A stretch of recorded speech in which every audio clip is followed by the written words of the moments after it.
Hi friends, welcome to CPS info channel. So మన LDC 2023కి సంబంధించి GDS to MTS results రావాల్సింది friends. ఇటు తెలంగాణలోను మరియు ఆంధ్రప్రదేశ్లో కూడా పెండింగ్లో ఉన్నాయి ఫ్రెండ్స్.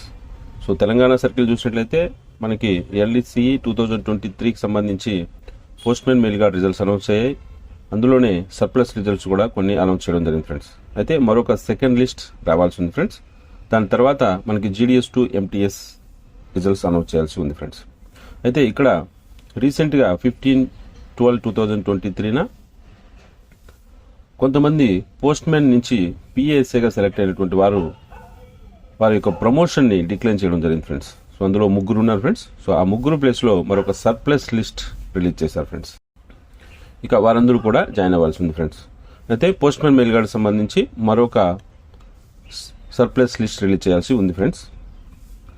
అయితే తెలంగాణ సర్కిల్లో ఈ గ్రామీణ డాక్ సేవకులు ఇండెఫినెట్ స్ట్రైక్లో పాల్గొన్న వారిపై నోటీసులు జారీ చేయడం, సో దానిపైన చాలా బిజీగా ఉండడం వల్ల ఏమో యూనియన్ వాళ్ళు ఈ జీడీఎస్ టు ఎంటీఎస్ రిజల్ట్స్ గురించి అడిగేటువంటి పరిస్థితుల్లో లేరు ఫ్రెండ్స్. వారంతా కూడా ఈ నోటీసుల మీద కాన్సన్ట్రేట్ చేసి వారిని ఉద్యోగుల నుంచి తిరిగి తీసుకురావడానికి ప్రయత్నాలు చేస్తూ ఉన్నారు ఫ్రెండ్స్.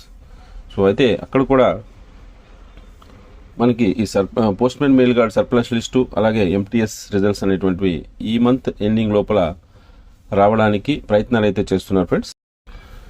నెక్స్ట్ వీక్లో మనకి ఒక వివో హాలిడే ఉండడం వల్ల కేవలం 4 వర్కింగ్ డేస్ మాత్రమే ఉన్నాయి ఫ్రెండ్స్. అయితే ఈ 4 వర్కింగ్ డేస్లో postmen mail guard surplus list అలాగే GDS to MTS results announce చేస్తారా లేదా అనేటువంటిది ఇప్పుడు ఉత్కంఠంగా మారింది ఫ్రెండ్స్. ఎందుకు అంటే ఈ December 31 లోపల ఈ ప్రమోషన్ వచ్చిన వాళ్ళు జాయిన్ కాకపోతే వారికి నెక్స్ట్ ఎల్డీసీ ఎగ్జామ్ రాయడానికి 1 సంవత్సరం లేట్ అవుతుంది ఫ్రెండ్స్. సో మనకి ఎల్డీసీ ఎగ్జామ్స్ అన్నిటి కూడా 1/1 అనేటువంటిది కొలమానంగా తీసుకుంటారు కాబట్టి January 1 లోపల కన్నా జాయిన్ అయిపోతే ఎల్డీసీ రాసేటప్పుడు 1 సంవత్సరం అనేటువంటిది మనకి కలిసి వస్తుంది ఫ్రెండ్స్. సో అందుకోసం ఆస్పిరెంట్స్ అందరూ కూడా ఈ December 31 లోపల రిజల్ట్స్ వస్తే బాగుందని ఆలోచిస్తున్నారు ఫ్రెండ్స్. మరి నెక్స్ట్ వీక్లో రిజల్ట్స్ అనౌన్స్ చేస్తారో లేదో వేచి చూడాలి ఫ్రెండ్స్. ఇక ఆంధ్రప్రదేశ్ సర్కిల్ చూసినట్లయితే మనకి ఈ పోస్ట్మెన్ మెయిల్ గార్డ్ సంబంధించి 2 లిస్టులు రిలీజ్ అయినాయి ఫ్రెండ్స్.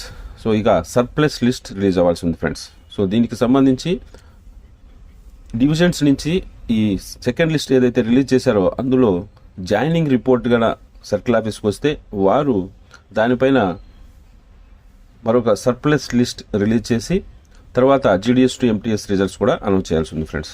అయితే డివిజన్స్ నుంచి రిపోర్ట్ ఇంకా రావలేదు ఫ్రెండ్స్. సో దాంట్లో 1 వీక్ టైం ఇచ్చినప్పటికీ సర్కిల్ ఆఫీస్ వారు రీజనల్ ఆఫీస్ వారు డివిజన్స్ని పర్సూ చేస్తున్నప్పటికీ కూడా చాలా డివిజన్స్లో ఇంకా పోస్టింగ్ ఆర్డర్స్ కూడా వేయలేదు ఫ్రెండ్స్. సో దానికోసం మన రిజల్ట్స్ అనేటువంటివి పెండింగ్ అవుతూ ఉన్నాయి ఫ్రెండ్స్.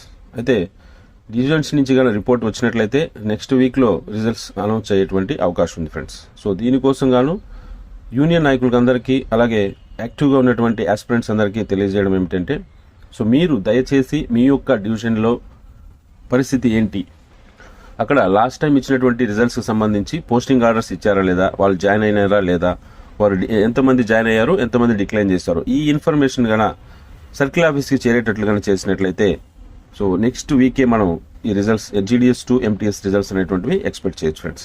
సో కాబట్టి దయచేసి యూనియన్తో సంబంధం లేకుండా అన్ని యూనియన్ డివిజనల్ సెక్రటరీస్ అలాగే యాస్పిరెంట్స్ మీరు దయచేసి మీ యొక్క డివిజనల్ ఆఫీస్ని కలిసి అక్కడ జాయినింగ్ రిపోర్ట్ అనేటువంటిది సర్కిల్ ఆఫీస్కి పంపించే విధంగా దయచేసి ప్రయత్నం చేయండి ఫ్రెండ్స్. సో ఇది ఒక్కటే ఫ్రెండ్స్ మనకునేటువంటి మార్గం. యూనియన్ వాళ్ళు వెళ్ళి సర్కిల్ ఆఫీస్లో మాట్లాడుతుంటే వారు చెప్పేటువంటి ఒకే ఒక్క రీజన్ ఇదే ఫ్రెండ్స్, డివిజన్స్ నుంచి మాకు రిపోర్ట్ రాలేదు, అది వస్తే మేము చేస్తాం అంటున్నారు ఫ్రెండ్స్. అయితే డివిజన్స్ నుంచి సర్కిల్ ఆఫీస్కి రిపోర్ట్ రావడం అనేటువంటిది మీ వల్లనే సాధ్యమవుతుంది ఫ్రెండ్స్. సో ఎందుకంటే అల్టిమేట్గా ఫీల్డ్ లెవెల్లో మీరే ఉంటారు కాబట్టి మీరు మీ యొక్క డివిజనల్ సెక్రటరీస్ను ఎవరో ఒకరిని తీసుకొని వెళ్ళి డివిజనల్ ఆఫీస్లో పర్సూ చేసి అక్కడ ఈ జాయినింగ్ రిపోర్ట్స్ లాస్ట్ టైం ఇచ్చినటువంటి లిస్టులో ఉన్న వారందరికీ పోస్టింగ్ ఆర్డర్స్ వేసి వారు ఎంతమంది జాయిన్ అవుతున్నారు, ఎంతమంది డిక్లైన్ చేస్తున్నారు, ఈ ఇన్ఫర్మేషన్ కనుక మనం సర్కిల్ ఆఫీస్కి ఈ రోజు సాయంత్రం లోపల కనుక పంపించగలిగితే మనకి ఈ postmen mail guard surplus list అలాగే GDS to MTS first list ఈ మంత్ ఎండింగ్ లోపల రిలీజ్ అయ్యేటువంటి అవకాశం ఉంది ఫ్రెండ్స్. సో సో మనకి కేవలం నెక్స్ట్ వీక్లో 4 days మాత్రమే ఉంది ఫ్రెండ్స్. సో కాబట్టి ఈ రోజు సాయంత్రం లోపల ప్రతి డివిజనల్ ఆఫీస్ నుంచి కనుక రిపోర్ట్ రాగలిగితే నెక్స్ట్ వీక్లో రిజల్ట్స్ అనౌన్స్ చేయడానికి యూనియన్ నాయకులందరూ కూడా వారి ఛాయశక్తులా ప్రయత్నం చేస్తారు. దానికి అనుగుణంగా సర్కిల్ ఆఫీస్ వారు కూడా చాలా సిద్ధంగా ఉన్నారు ఫ్రెండ్స్. కాబట్టి దయచేసి మీరందరూ కూడా డివిజనల్ ఆఫీసెస్ నుంచి ఆ రిపోర్ట్ అనేటువంటిది మన సర్కిల్ ఆఫీస్కి చేరే ప్రయత్నం చేయండి ఫ్రెండ్స్. సో వీరుంటే మన వాట్సాప్ గ్రూపుల్లో ఒక్కొక్క డివిజన్కి సంబంధించినటువంటి ఇన్ఫర్మేషన్ని మీరు ప్రొడ్యూస్ చేయగలిగినారంటే సో దాన్ని మన యూనియన్ నాయకులు కూడా మన సర్కిల్ ఆఫీస్ దృష్టికి తీసుకెళ్తారు. సో అక్కడ దానికి సంబంధించి పర్సూ చేసి ఈ రిజల్ట్స్ లోపల అనౌన్స్ చేసేటువంటి ప్రయత్నం చేస్తారు ఫ్రెండ్స్. సో ఎందుకంటే 31st December 2023 లోపల కన్నా మన ఎంటీఎస్లు అందరూ జాయిన్ కాకపోతే ఒకవేళ పొరపాటు నెక్స్ట్ ఇయర్ జాయిన్ అయితే ఏదైనా ఎల్డీసీ ఎగ్జామ్ రాయడానికి 1 సంవత్సరం వేస్ట్ అవుతుంది ఫ్రెండ్స్. సో కాబట్టి దీన్ని దృష్టిలో ఉంచుకొని మీ వంతు ప్రయత్నంగా మీ డివిజనల్ ఆఫీసర్స్కి వెళ్ళి ఈ జాయినింగ్ రిపోర్ట్ని సర్కిల్ ఆఫీస్కి చేరేటట్లుగా చూడండి ఫ్రెండ్స్. సో అది ఫ్రెండ్స్. సో మరొక మంచి అప్డేట్తో మళ్ళీ మీ ముందుకు వస్తాను. అంతవరకు సెలవు.